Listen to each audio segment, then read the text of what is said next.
Hola, buenos días. Hoy miércoles 4 de septiembre del presente año. Les voy a impartir el tema Creados para vivir en comunidad. El texto base es 1 Tesalonicenses capítulo 5, versículo 11, que dice: Por eso, anímense y edifíquense unos a otros, tal como lo vienen haciendo. Vamos a indagar un poco más en la primera carta a los tesalonicenses, el capítulo 5. Vamos a desmenuzar qué es lo que podemos aprender de este capítulo. Sabemos que toda esta información nos la da Dios para nuestro conocimiento, para nuestro entendimiento y para que nosotros podamos aplicarlo en nuestras vidas, para que podamos darnos cuenta también de en dónde estamos haciendo bien, en qué estamos fallando y si necesitamos mejorar en algún aspecto.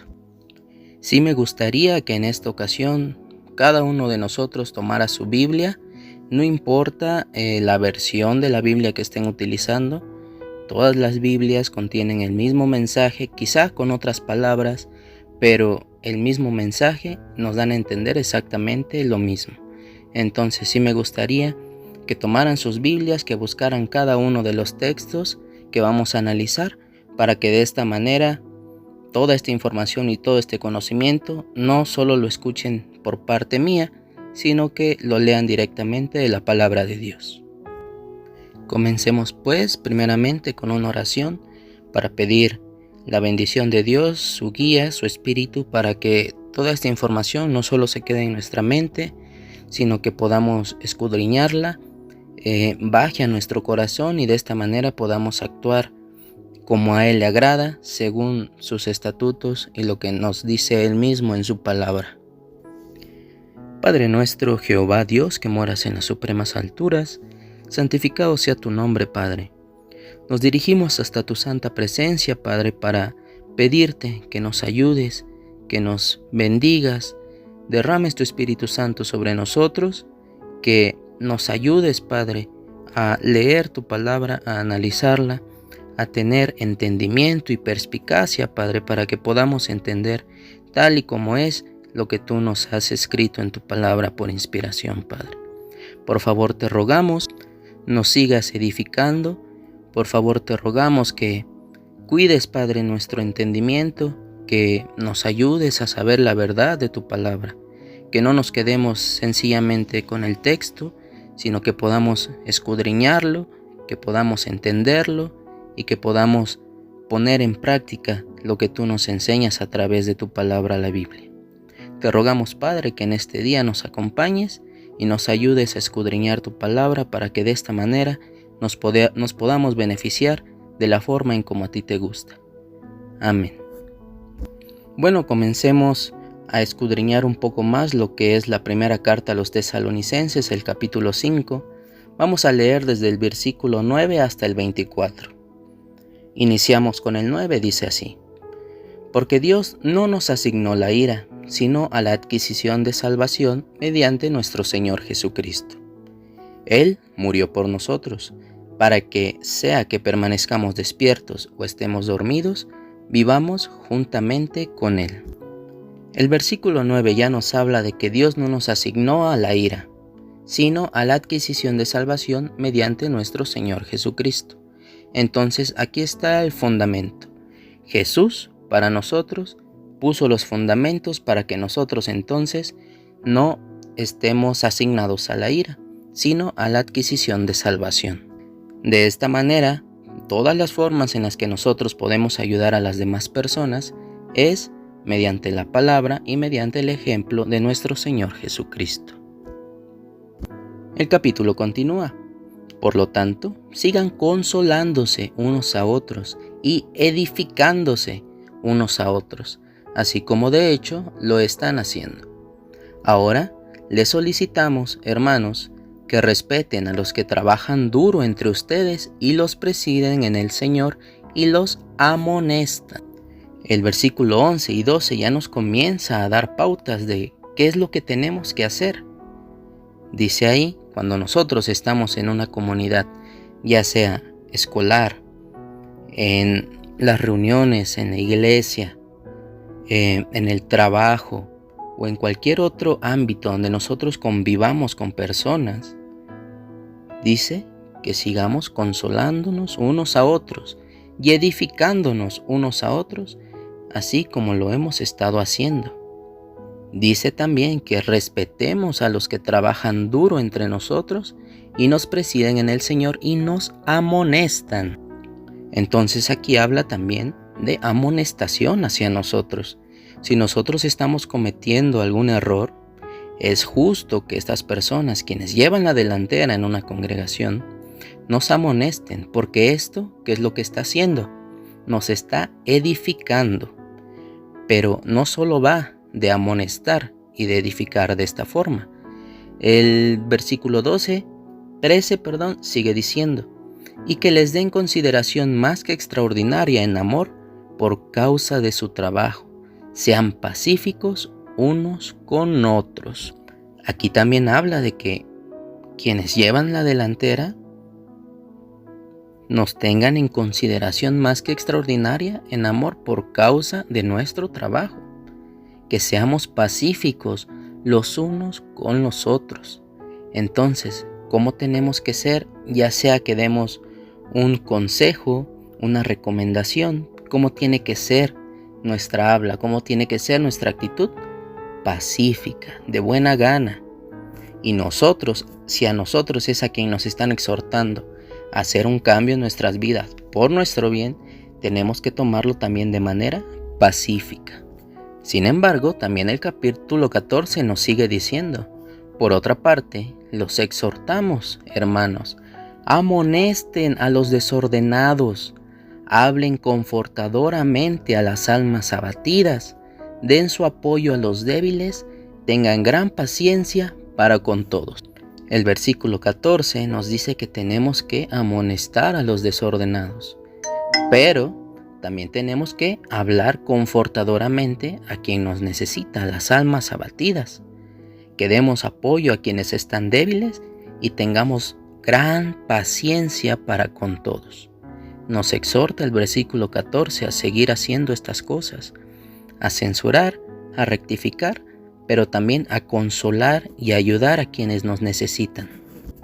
Y bueno, hermanos, aquí en el versículo 14 nos sigue exhortando, nos sigue dando pautas de qué es lo que nosotros podemos y tenemos que hacer cuando estamos en una comunidad, cuando vivimos en una comunidad con el vecino, con los compañeros de trabajo, los compañeros de escuela, en la propia familia, en la congregación.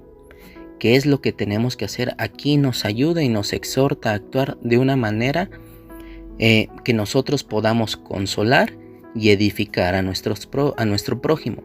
Pero ¿de qué manera o cómo se logra dar esta exhortación? Bueno, sin duda alguna, la manera en cómo la hizo Cristo, que fue predicando la palabra. De esa manera nosotros también podemos consolar y dar edificación a otras personas. El consuelo trae esperanza y la esperanza trae consuelo. Entonces, si nosotros predicamos y llevamos el mensaje de Dios a otras personas, estaremos no solo consolando y dando esperanza, sino también edificando para que estas personas, si están obrando mal, o en este caso también aplica a nosotros, si estamos obrando mal, cambiemos ese parecer y de esta manera estaremos también edificando.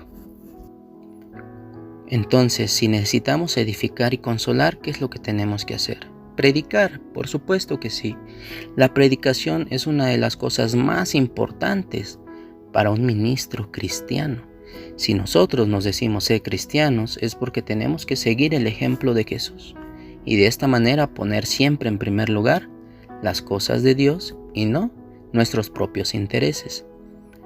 Por favor, diríjanse a la segunda carta a Timoteo, capítulo 4. Vamos a analizar ahí unos versículos que nos van a ayudar a entender un poco más lo que representa la predicación y lo importante que es. Segunda carta a Timoteo, capítulo 4, en adelante. Vamos a leer unos versículos para darnos cuenta de la importancia. Recordemos que las cartas las escribió el apóstol Pablo a Timoteo. Recordemos que Pablo fue escogido directamente por Jesús para llevar a cabo esta labor. Entonces, tiene un gran peso estas palabras. Por favor, leemos. Segunda carta a Timoteo, capítulo 4, menciona: solemnemente te encargo delante de Dios y de Cristo Jesús, que está destinado a juzgar a los vivos y a los muertos, y por su manifestación y su reino, lo siguiente: predica la palabra, ocúpate en ello urgentemente, en tiempo favorable, en tiempo dificultoso. También dice: censura, corrige, exhorta, con toda gran paciencia y arte de enseñar. Porque habrá un periodo en que no soportarán la enseñanza saludable, sino que, de acuerdo con sus propios deseos, acumularán para sí mismos maestros para que les regalen los oídos, y apartarán sus oídos de la verdad, puesto que serán desviados a cuentos falsos. ¿Qué le estaba diciendo el apóstol Pablo a Timoteo? Bueno, inicia: solemnemente te encargo delante de Dios y de Cristo Jesús. ¿Qué le encargaba? Predicar la palabra. ¿De qué manera? Dice: ocúpate en ello urgentemente, en tiempo favorable, también en tiempo dificultoso. ¿Por qué? Porque de esta manera se puede censurar, se puede corregir, se puede exhortar con toda gran paciencia y arte de enseñar. Porque dice que iba a haber un tiempo en que no se iba a soportar la enseñanza que realmente lo es, la enseñanza saludable, sino que nosotros mismos, de acuerdo con nuestros propios deseos, acumularíamos para nosotros mismos maestros para que nos regalaran los oídos. Entonces dice que apartaríamos nuestros oídos de la verdad y seríamos desviados a cuentos falsos. A veces no nos gusta que nos censuren, no nos gusta que nos digan las cosas que tenemos que hacer realmente, cómo tiene que ser un servicio sagrado a Dios, cómo se tiene que llevar a cabo. Entonces, buscamos dónde ir, buscamos dónde reunirnos para que se acomode a nuestros deseos, a nuestras necesidades. Y cuando nos predican o nos dicen lo que realmente tenemos que hacer, ponemos una barrera y decimos que no. Entonces tenemos que tener mucho cuidado con este respecto. ¿Qué es lo que estamos haciendo? ¿A dónde estamos yendo? ¿Qué nos están enseñando? ¿Por qué nos están enseñando? ¿Qué dice la palabra de Dios? ¿Qué es lo más importante para un cristiano? Recordemos que estos versículos los estamos analizando para darnos cuenta de la importancia de la predicación, porque de esta manera, sea cual sea la comunidad en la que nosotros nos encontremos, podamos dar consuelo y por ende dar esperanza, y también podamos edificar a nuestro prójimo y que también nuestro prójimo pueda edificarnos a nosotros mismos. Toda esta información que acabamos de analizar está en la Biblia. No es algo que salga sencillamente de mi boca. Es algo que escribió el apóstol Pablo por inspiración, y por inspiración se quedó plasmada en la Biblia. Entonces, ¿qué es lo que tenemos que hacer? Tenemos que predicar, poner en primer lugar las cosas de Dios. Tenemos que edificar, consolar, ya que nosotros nos encontramos en una comunidad. Cual sea que sea esa comunidad, enseñémosle al prójimo, para que de esta manera esa persona también salga edificada, salga consolada y pueda llegar a tener una esperanza, porque la esperanza también da consuelo. Entonces, con esto me gustaría terminar. Me gustaría que siguieran analizando la carta a los tesalonicenses en su capítulo 5, porque de verdad que nos daremos cuenta de cosas que tenemos nosotros que hacer como cristianos para que podamos dar este consuelo, este ánimo a las demás personas. Así como Cristo dio consuelo, ánimo, edificó, también censuró cuando Él estuvo aquí en la tierra. Bueno, con esto me despido deseándoles un buen día y que Jehová Dios los siga acompañando.